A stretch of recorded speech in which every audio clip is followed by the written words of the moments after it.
আসসালামু আলাইকুম। কেমন আছেন সবাই? আশা করি প্রত্যেকেই ভালো আছেন। আজকে আমি মোহাম্মদ ওবায়দুল্লাহ নতুন একটা ক্লাস নিয়ে চলে এসেছি। তো আজকের ক্লাসে আমরা যে বিষয়টা নিয়ে আলোচনা করব, অর্থাৎ আজকে আমাদের যে মূল আলোচনার যে বিষয়টা থাকবে সেটা হচ্ছে বাংলা সাহিত্যের বিশিষ্ট লেখকবৃন্দ। বাংলা সাহিত্যের বিশিষ্ট লেখকবৃন্দ এটা হচ্ছে আজকে প্রথম পর্ব, অর্থাৎ এটার কিন্তু একটা দ্বিতীয় পর্ব রয়েছে। প্রথম পর্বের মধ্যে যে সকল লেখকরা থাকবেন, দ্বিতীয় পর্বে কিন্তু সেই সকল লেখকগণ থাকবেন না। সেখানে আরো আমরা অনেক নন্দিত লেখকদেরকে নিয়ে আলোচনা করব। আমরা যে সকল লেখকদেরকে নিয়ে আলোচনা করব সেই সকল লেখক কিন্তু আমাদের পরীক্ষার জন্য অনেক অনেক বেশি গুরুত্বপূর্ণ। তো চলুন আমরা মূল আলোচনায় চলে যাই। বাংলা সাহিত্যের বিশিষ্ট লেখকদের মধ্যে প্রথমেই যার কথা আমরা আলোচনা করব তিনি হচ্ছেন বঙ্কিমচন্দ্র চট্টোপাধ্যায়। বঙ্কিমচন্দ্র চট্টোপাধ্যায় 1838 খ্রিস্টাব্দের 26শে জুন, বাংলায় বললে 13ই আষাঢ় 1245 বঙ্গাব্দ, পশ্চিমবঙ্গের 24 পরগনার কাঁঠালপাড়ায় তিনি জন্মগ্রহণ করেন। বাংলা ভাষায় প্রথম শিল্পসম্মত উপন্যাস রচনার কৃতিত্ব তারই। 1858 খ্রিস্টাব্দে কলিকাতা বিশ্ববিদ্যালয়ের অধীনে বিএ পরীক্ষায় প্রথম উত্তীর্ণদের মধ্যে তিনি একজন ছিলেন। পেশাগত জীবনে তিনি ছিলেন ম্যাজিস্ট্রেট। চাকরি সূত্রে খুলনার ম্যাজিস্ট্রেট হিসেবে তিনি যোগদান করে তিনি নীলকরদের অত্যাচার দমন করেছিলেন। দায়িত্ব পালনে তিনি ছিলেন নিষ্ঠাবান, যোগ্য বিচারক হিসেবে তার খ্যাতি ছিল। বঙ্কিমচন্দ্রের গ্রন্থ সংখ্যা 34, তার ছদ্মনাম কমলাকান্ত। তো তাহলে আমরা এই যে স্লাইডটা দেখছি, এই স্লাইডের মধ্যে আমাদের জন্মের তারিখটা, জন্ম তারিখের মধ্যে কিন্তু একটা কথা মনে রাখতে হবে, সবসময় যেটা বলে থাকি সেটা হচ্ছে যে যখন আমরা ইংলিশটা পড়বো তখন কিন্তু আমাদের বাংলাটাও পড়তে হবে। এবং তার পাশাপাশি এই আজকের এটার মধ্যে আমাদের জিনিসটা একটু আলাদা, সেটা হচ্ছে যে ওনাকে তো আমরা লেখক হিসেবে বা ঔপন্যাসিক হিসেবে মূলত আমরা চিনে থাকি, কারণ প্রথম উপন্যাস তিনিই লেখেন। তো এই যে প্রথম ঔপন্যাসিক হিসেবে আমরা মূলত বঙ্কিমচন্দ্রকে চিনে থাকি। তো বঙ্কিমচন্দ্র আমাদের কাছে ঔপন্যাসিক হিসেবে পরিচিত, কিন্তু পেশায় কিন্তু তিনি ম্যাজিস্ট্রেট ছিলেন। এবং পাশাপাশি যেটা খুবই গুরুত্বপূর্ণ কথা সেটা হচ্ছে নীলকরদের অত্যাচারও সেক্ষেত্রে তিনি অবদান রেখেছিলেন এবং তিনি কিন্তু একজন নিষ্ঠাবান বিচারকও ছিলেন। তো এই বিষয়গুলো আশা করি আপনারা খুব ভালো করে মনে রাখতে পারবেন। এবং পাশাপাশি তিনি কিন্তু চাকরি করেছেন খুলনায় ম্যাজিস্ট্রেট হিসেবে। আর তার পরীক্ষার বিষয়টা হচ্ছে এখানে তিনি পড়াশোনা করেছেন হচ্ছে কলিকাতা বিশ্ববিদ্যালয়ের অধীনে, পরবর্তীতে বিএ পরীক্ষায় প্রথম উত্তীর্ণ হয়ে প্রথম স্নাতকদের মধ্যে তিনি একজন ছিলেন। তো এই হচ্ছে মোটামুটি এটা তথ্য। আমরা যদি তার সম্পর্কে আরো একটু জানতে চাই তাহলে দেখতে পারবো যে উপন্যাস ও প্রবন্ধ রচনার বাইরে বঙ্গদর্শন, অর্থাৎ এটা হচ্ছে 1872 সালে এই বঙ্গদর্শন পত্রিকা সম্পাদনা ও তার প্রকাশ ছিল অন্যতম, অর্থাৎ তিনি সম্পাদনা করেছিলেন এবং পরবর্তীতে সেটা প্রকাশনাতেও ছিলেন। সবকিছুতেই তার অন্যতম একটা কীর্তি হিসেবে রয়েছে। 1852 খ্রিস্টাব্দে সংবাদ প্রভাকর পত্রিকায় কবিতা প্রকাশের মাধ্যমে তার সাহিত্য চর্চা শুরু হয়। তার রচিত প্রথম উপন্যাস দুর্গেশ নন্দিনী খুবই একটা বিখ্যাত উপন্যাস, এবং তার অন্যান্য আরো যে উল্লেখযোগ্য উপন্যাস সেগুলো হচ্ছে কপালকুণ্ডলা, মৃণালিনী, বৃষবৃক্ষ, কৃষ্ণকান্তের উইল, যেটা খুবই বিখ্যাত, যেটার জন্য মূলত হচ্ছে আমরা বঙ্কিমকে যেই কয়টা হচ্ছে উপন্যাস যে চিনতে পারি সেটা হচ্ছে দুর্গেশ নন্দিনী, কপালকুণ্ডলা এবং কৃষ্ণকান্তের উইল, এগুলো হচ্ছে অন্যতম। সবাই এগুলো মোটামুটি কম বেশি আমরা প্রত্যেকেই পড়েছি। এবং চন্দ্রশেখর, আনন্দমঠ, দেবী চৌধুরানী, রাজসিংহ, সীতারাম, এর পাশাপাশি তিনি কিন্তু একটা ইংরেজি উপন্যাসও রচনা করেছিলেন যেটার নাম হচ্ছে রাজমোহনস ওয়াইফ। বঙ্কিমচন্দ্র ধর্ম, দর্শন, সাহিত্য, ভাষা ও সমাজ বিষয়ক অনেক প্রবন্ধ রচনা করেছেন, যেমন লোকরহস্য, বিজ্ঞান রহস্য, কমলাকান্তের দপ্তর, এগুলো। পরবর্তীতে 1894 খ্রিস্টাব্দে বঙ্কিমচন্দ্র চট্টোপাধ্যায় 8ই এপ্রিল কলিকাতায় মৃত্যুবরণ করেন। তো এই হচ্ছে মোটামুটি বঙ্কিমচন্দ্র সম্পর্কে আমাদের মৌলিক ধারণা। তো এই বিষয়গুলো কিন্তু পরীক্ষার জন্য অনেক বেশি গুরুত্বপূর্ণ। বঙ্কিমচন্দ্রের যে বিশেষ করে উপন্যাস সংখ্যা 34, এটা আমাদের খুব ভালো করে মনে রাখতে হবে, এবং তিনি যে পেশায় ম্যাজিস্ট্রেট ছিলেন সেটাও মনে রাখতে হবে। এবং তার জন্য যে আরো একটা গুরুত্বপূর্ণ ইনফরমেশন হচ্ছে ইংরেজি উপন্যাসটা। এই ইংরেজি উপন্যাসের নামটা অনেক ভালো করে মনে রাখতে হবে। তো তার ইংরেজি উপন্যাসের নাম হচ্ছে রাজমোহনস ওয়াইফ। তো আশা করি আপনারা এটা খুব ভালো করে বুঝতে পেরেছেন। এরপর আমরা পরের স্লাইডে চলে যাব। এ পর্যায়ে আমরা যাকে নিয়ে আলোচনা করব তিনি হচ্ছে রবীন্দ্রনাথ ঠাকুর। কবিগুরু রবীন্দ্রনাথ ঠাকুরকে আমরা সবাই কম বেশি চিনি, এবং আমরা যদি ছোটবেলা থেকে ধারাবাহিকভাবে প্রত্যেকটা ক্লাসে যার রচনা সবসময় পড়ি, যার কবিতা সবসময় পড়ি, তিনি হচ্ছেন রবীন্দ্রনাথ ঠাকুর। রবীন্দ্রনাথ ঠাকুর 1861 খ্রিস্টাব্দের 7ই মে, 1268 বঙ্গাব্দের 25শে বৈশাখ।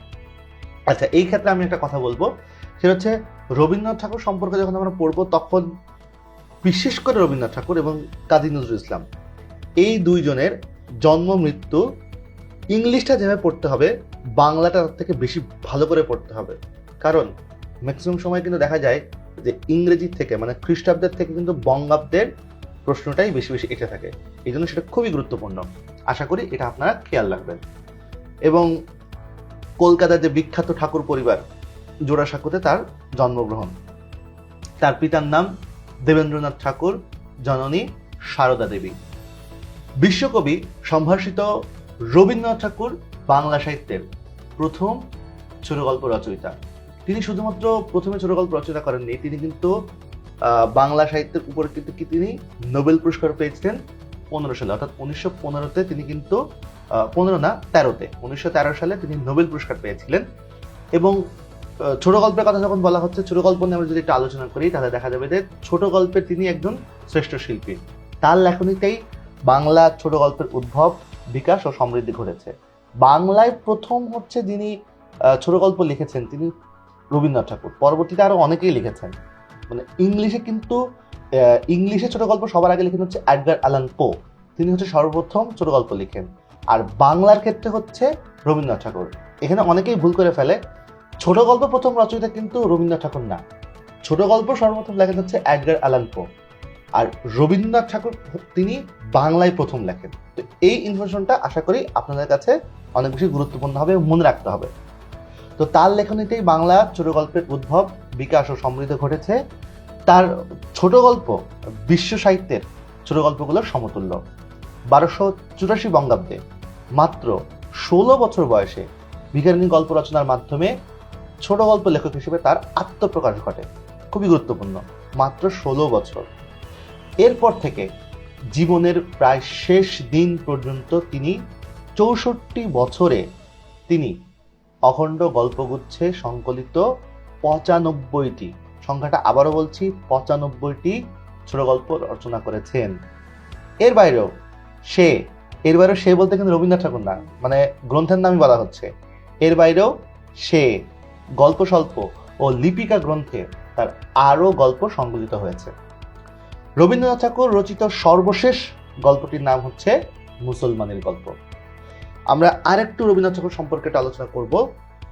এখানে বলা হচ্ছে পারিবারিক জমিদারি তদারকি সূত্রে কিন্তু কুষ্টিয়ার শিলাইদহে, আমরা অনেকেই সেখানে গিয়েছি, আমারও যাওয়ার সৌভাগ্য হয়েছে। পারিবারিক জমিদারি তদারকি সূত্রে কুষ্টিয়ার শিলাইদহে বসবাসের কালই রবীন্দ্রনাথের ছোট গল্প রচনার স্বর্ণযুগ।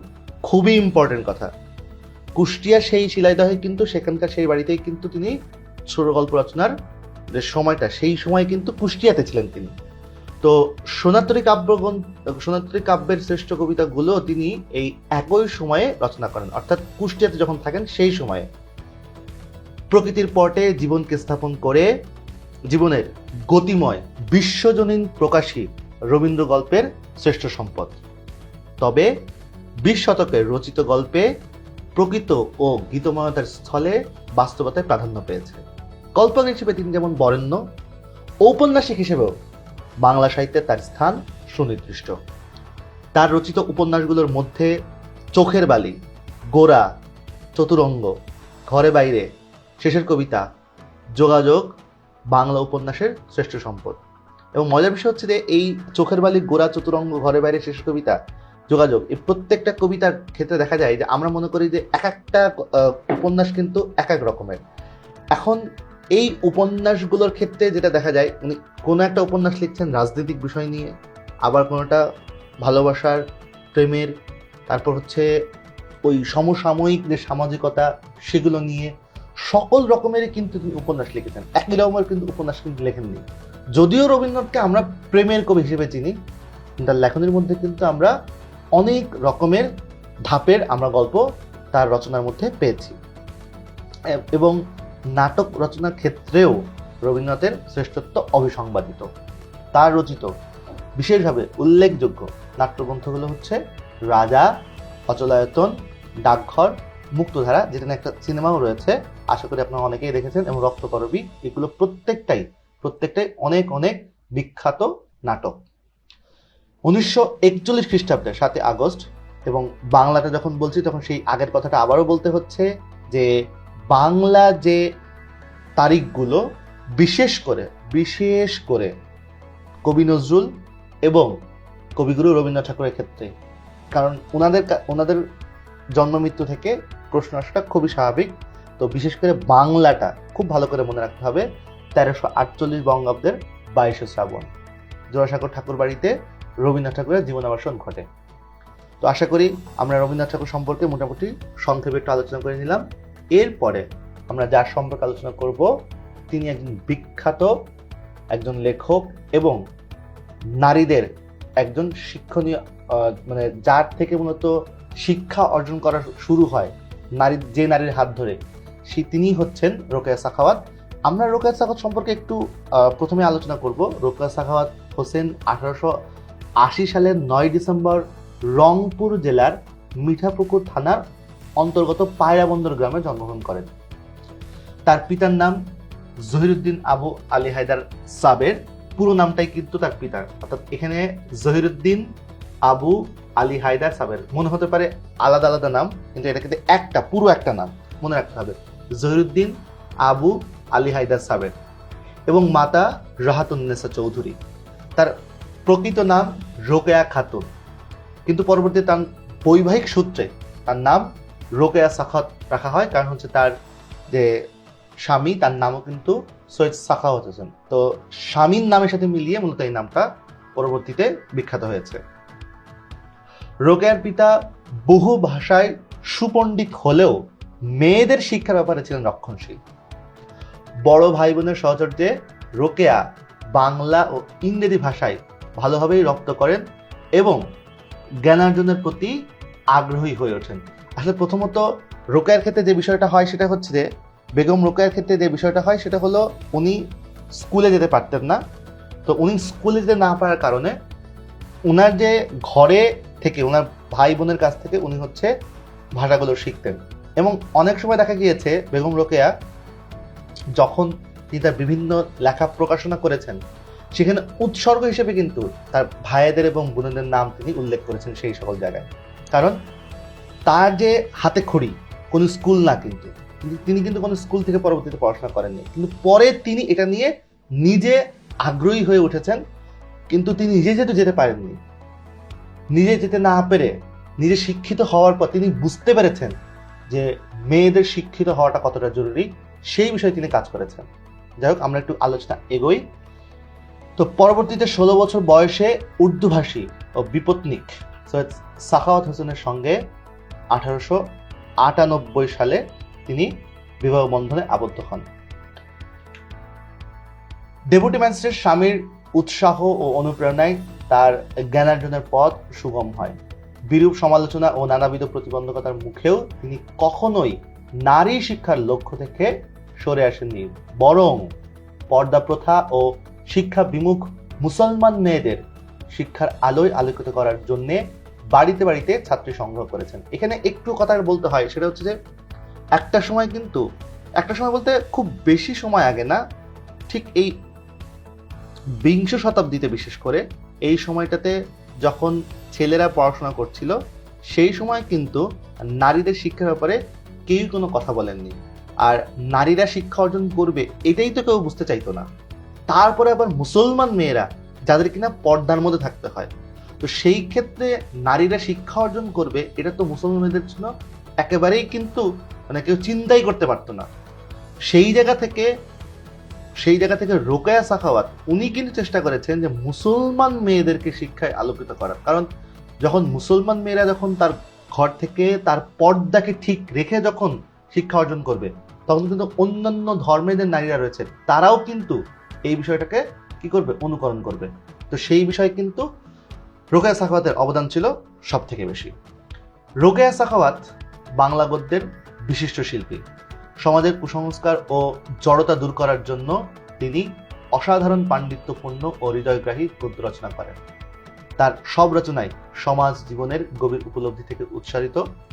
মতিচুর ও অবরোধবাসিনী তার তাৎপর্যপূর্ণ গদ্যগ্রন্থ। এছাড়াও সুলতানার স্বপ্ন ও পদ্মরাগ নামে দুটি উপন্যাসও তিনি রচনা করেন। 1932 খ্রিস্টাব্দে 9 ডিসেম্বর এই মহিষী নারীর জীবনাবসান ঘটে। তো আমাদের মোটামুটি রোকেয়া সাখাওয়াত সম্পর্কে আলোচনা এখানেই শেষ। পরবর্তীতে আমরা যার সম্পর্কে আলোচনা করব তিনিও আরেকজন বিশিষ্ট লেখক, বিভূতিভূষণ বন্দ্যোপাধ্যায়। বিভূতিভূষণ বন্দ্যোপাধ্যায় 1894 সালের 12 সেপ্টেম্বর পশ্চিমবঙ্গের 24 পরগনা জেলার মুরারিপুর গ্রামে মামা বাড়িতে জন্মগ্রহণ করেন। তার পিতৃনিবাস একই জেলায় ব্যাকপুর গ্রামে। বিভূতিভূষণের বাল্য ও কৈশোরকাল কাটে অত্যন্ত দারিদ্র্যে, কিন্তু তিনি ছিলেন অত্যন্ত মেধাবী। 1914 সালে ম্যাট্রিক এবং 1916 সালে আইএ উভয় পরীক্ষায় প্রথম বিভাগে এবং 1918 সালে ডিস্টিংশন সহ বিএ পাশ করেন। তিনি দীর্ঘদিন স্কুলে শিক্ষকতা করেছেন। এর পাশাপাশি শহর থেকে দূরে অবস্থান করে নিরবচ্ছিন্ন সাহিত্য সাধনা করেছেন। এর পাশাপাশি বাংলার প্রকৃতি ও মানুষের জীবনকে তার অসাধারণ শিল্প সুষময় ভাষা সাহজিক সারল্যে প্রকাশ করেছেন। মানুষকে তিনি দেখেছেন গভীর ও নিবিড় ভালোবাসা দিয়ে। তার গদ্য কাব্যময় ও চিত্রাত্মক বর্ণনা সমৃদ্ধ। বিভূতিভূষণের কালজয়ী যুগল উপন্যাস পথের পাঁচালী, যেটা খুবই গুরুত্বপূর্ণ। কারণ পথের পাঁচালী যে কারণে গুরুত্বপূর্ণ, সেটা হচ্ছে পথের পাঁচালী কিন্তু তার পরবর্তীতে একটা সিনেমা হয়েছিল এবং সেই সিনেমা পরিচালক ছিলেন হচ্ছে সত্যজিৎ রায়। তো সত্যজিৎ রায় কেন এত ইম্পর্টেন্ট, কারণ আমরা সবাই জানি এবং সত্যজিৎ রায় তিনি কিন্তু অস্কার পেয়েছিলেন। তো সেই অস্কার পাওয়া পরিচালক এই পথের পাঁচালী রচনা করে মুভিটি বানিয়েছিলেন এবং এই সিনেমাটি 1952 সালে সেই সময় তখন বানানো হয়েছিল। তো তখনকার সময় সেরা চলচ্চিত্র হিসেবে পথের পাঁচালী আখ্যায়িত হয়। পথের পাঁচালী এবং পাশাপাশি অপরাজিতা। তার অন্যান্য উল্লেখযোগ্য গ্রন্থের মধ্যে রয়েছে দৃষ্টিদ্বীপ, অরণ্যক, দেবযান, ইছামতি, মেঘমল্লার, মৌরিফুল, যাত্রাবদল ও কিন্নর দল। বিভূতিভূষণ বন্দ্যোপাধ্যায় 1950 সালের 1 সেপ্টেম্বর মৃত্যুবরণ করেন। তো এই হচ্ছে বিভূতিভূষণ সম্পর্কে মোটামুটি আলোচনা। পরবর্তীতে আমরা এখন আলোচনা করব হচ্ছে বিশিষ্ট লেখকদের মধ্যে অতি বেশি বিশিষ্ট, তিনি হচ্ছেন কাজী নজরুল ইসলাম। কাজী নজরুল ইসলাম সম্পর্কে কাজী নজরুল ইসলাম বাংলাদেশের জাতীয় কবি হিসেবে পরিচিত। তিনি ভারতের পশ্চিমবঙ্গের বর্ধমান জেলার আসানসোল মহকুমার চুরুলিয়া গ্রামে 1899 খ্রিস্টাব্দে 25 মে 11 জ্যৈষ্ঠ 1306 খ্রিস্টাব্দে জন্মগ্রহণ করেন। তার বাবার নাম কাজী ফকির আহমেদ, মায়ের নাম জায়দা খাতুন। সত্য প্রকাশের দুরন্ত সাহস নিয়ে নজরুল আমৃত্যু বলতে বোঝানো হচ্ছে যে মৃত্যুর একদম শেষ পর্যন্ত, মানে মৃত্যু পর্যন্ত, মানে হচ্ছে পর্যন্ত। তো আমৃত্যু সকল অন্যায় ও শোষণের বিরুদ্ধে তিনি ছিলেন সোচ্চার এবং প্রতিবাদী। এই জন্য বাংলা সাহিত্যের বিদ্রোহী কবি। আচ্ছা, বাংলা সাহিত্যের বিদ্রোহী কবি বলতে এখানে আরেকটা কথা একটু বলতে হয়, সেটা হচ্ছে বিদ্রোহী কবি আমরা নজরুলকে কিন্তু অবশ্যই চিনি, কোনো সন্দেহ নেই নজরুল বিদ্রোহী কবি, কিন্তু কবি নজরুলের তো বিদ্রোহী কবি হিসেবে সবার কাছে নন্দিত। তবে বাংলা সাহিত্যের প্রথম বিদ্রোহী কবিকে যদি এই প্রশ্ন আসে তাহলে একটু এখানে বলে রাখি, বাংলা সাহিত্যের প্রথম বিদ্রোহী কবি হচ্ছে মাইকেল মধুসূদন দত্ত। এটা হয়তো অনেকেই জানেন না।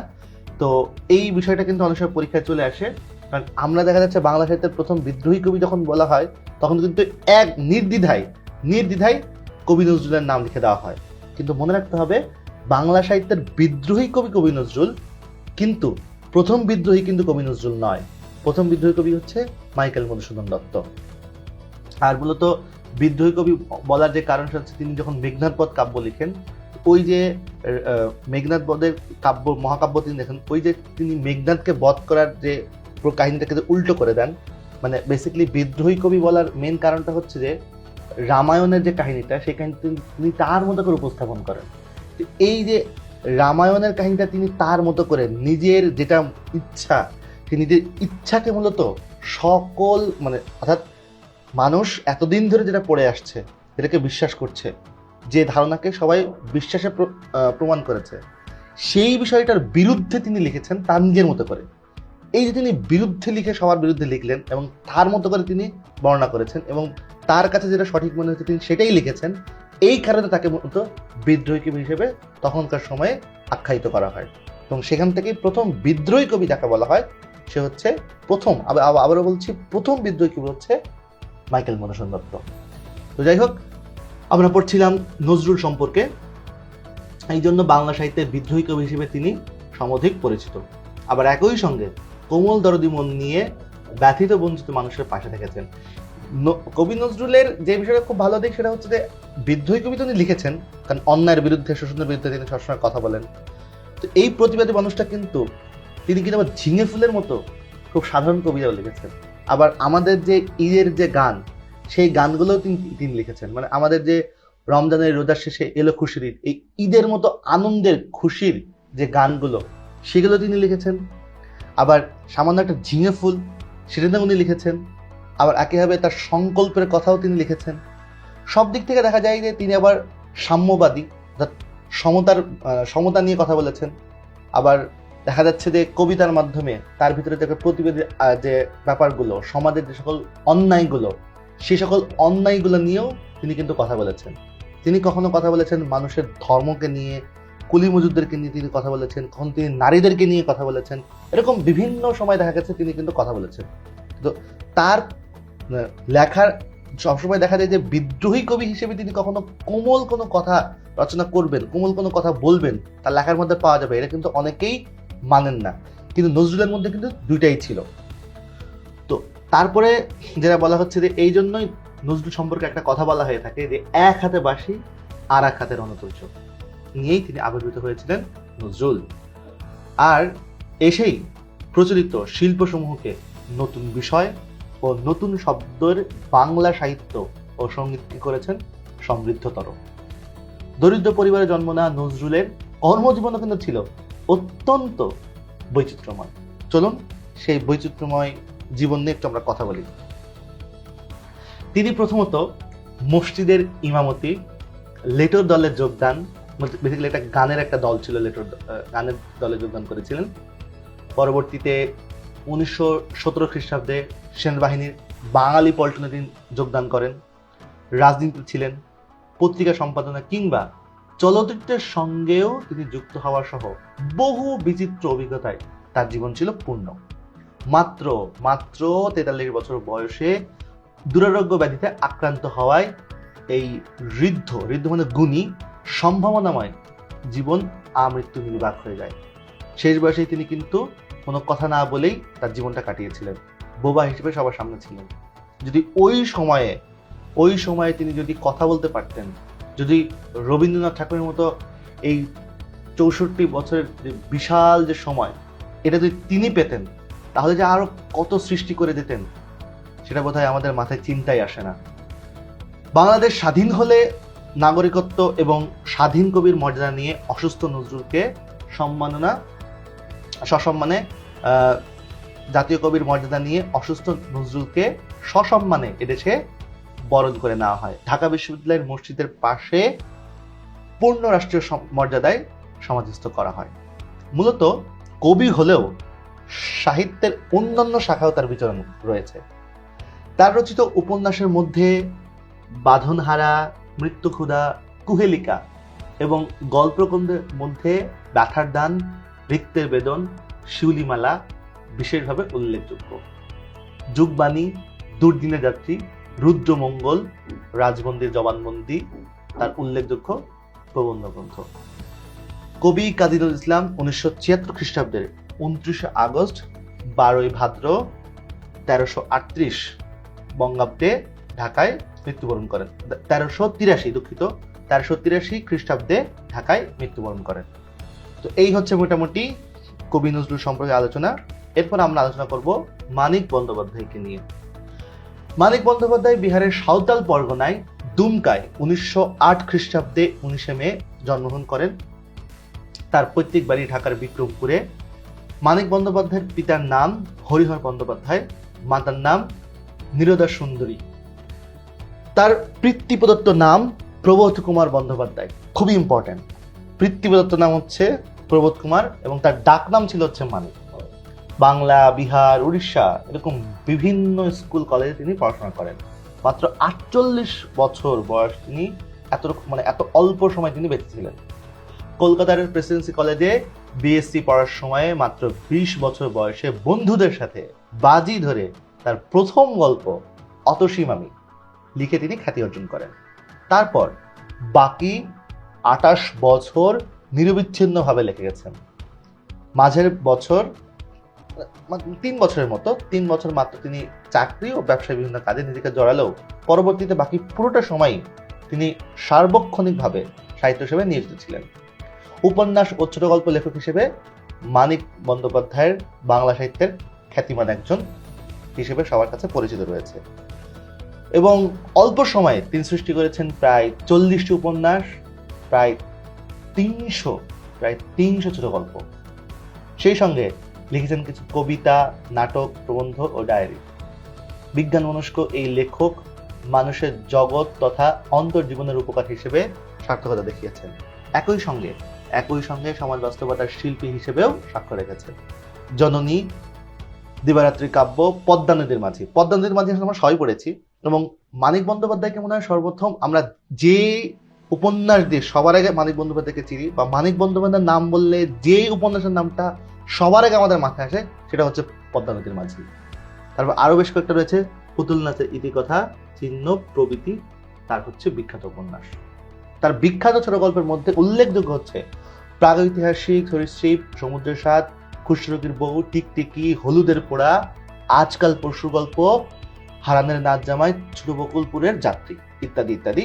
কলকাতার 1956 খ্রিস্টাব্দে তেসরা মানে 3, তেসরা বলতে 3 বোঝাচ্ছি, তেসরা একটা হিন্দি শব্দ, 3রা ডিসেম্বর তিনি শেষ নিঃশ্বাস ত্যাগ করেন।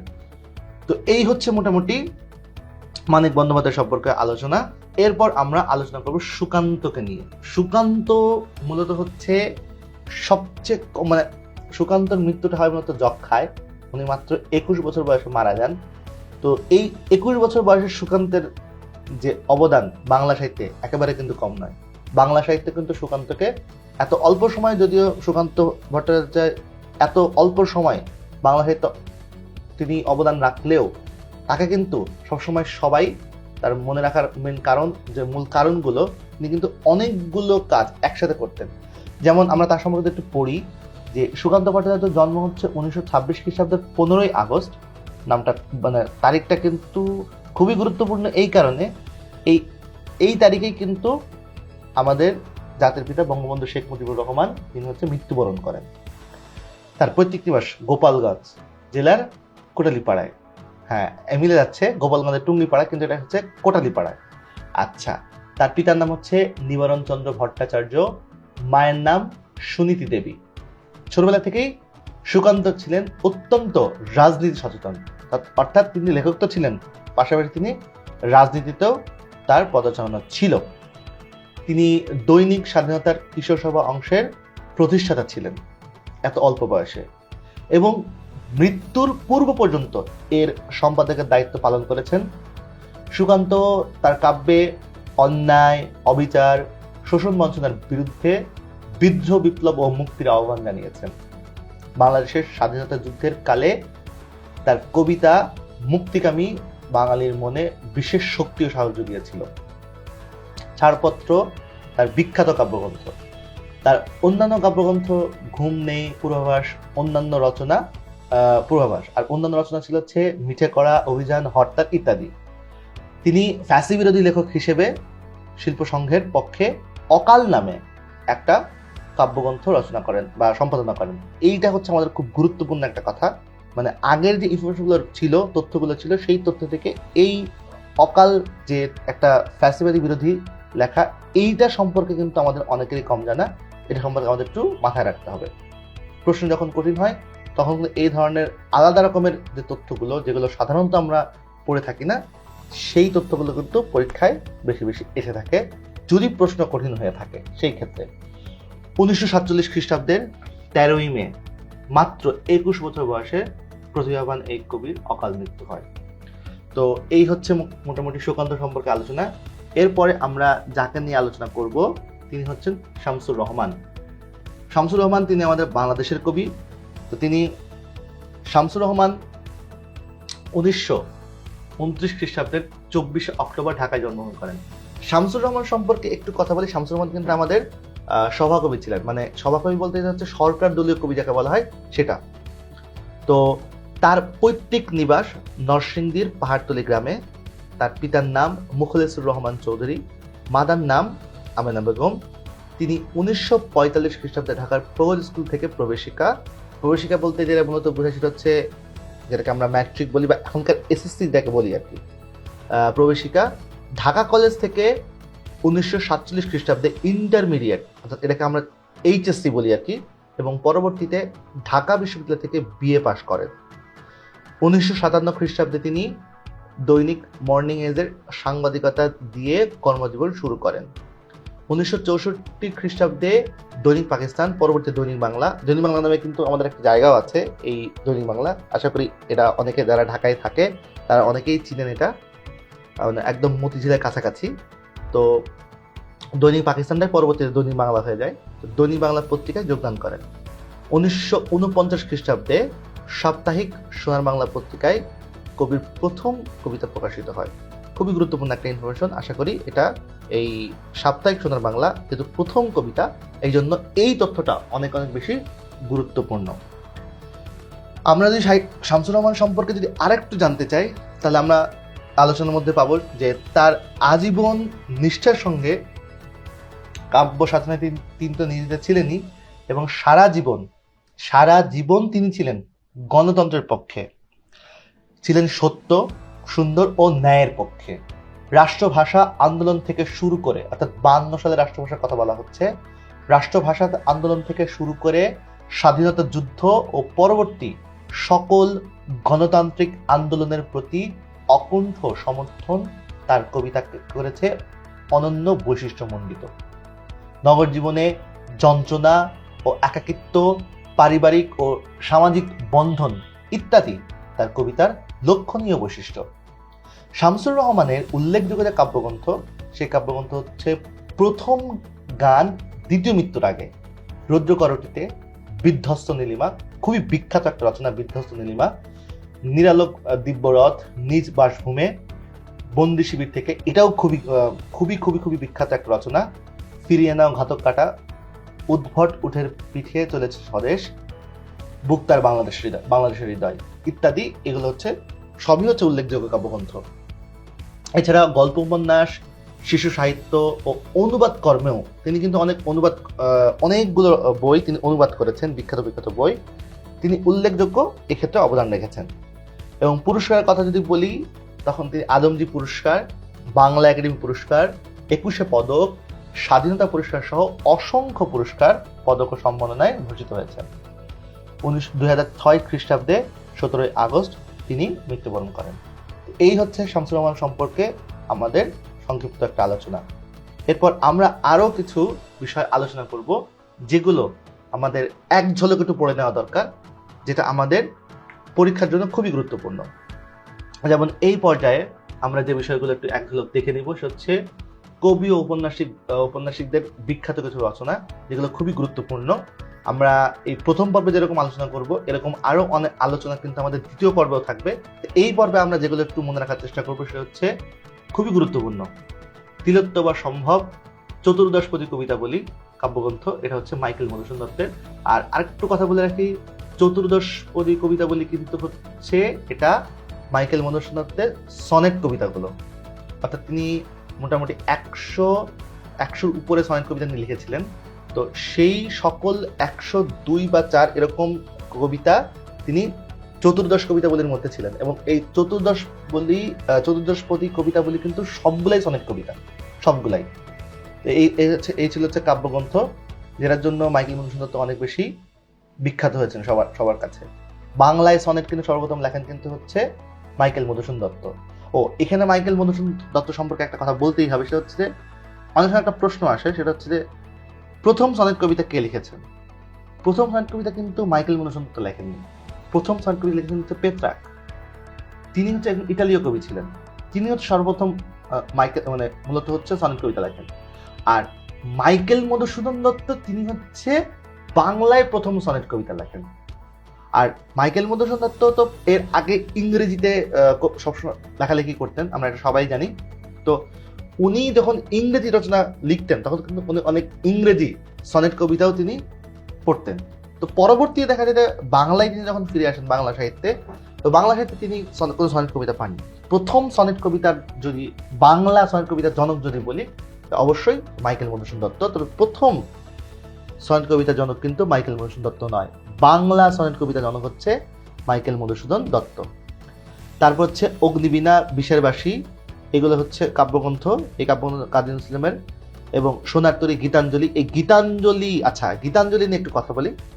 হ্যাঁ, গীতাঞ্জলি কাব্যগ্রন্থ অনেক গুরুত্বপূর্ণ, কিন্তু গীতাঞ্জলি যদি পরীক্ষায় আসে যে গীতাঞ্জলি কাব্যগ্রন্থের জন্যই অনেক সময় অনেকে বলে থাকেন যে গীতাঞ্জলি কাব্যগ্রন্থ লিখেই তিনি কিনা নোবেল পুরস্কার 1913 সালে পেয়েছেন। ভুল, একদমই না। কারণ একটু এটা ব্যাখ্যাটা আমি একটু বলার চেষ্টা করি। গীতাঞ্জলি কাব্যগ্রন্থ লেখা হয়েছিল, এটা তো একটা কাব্যগ্রন্থ ছিল, কিন্তু বাংলায় লেখা হয়েছে।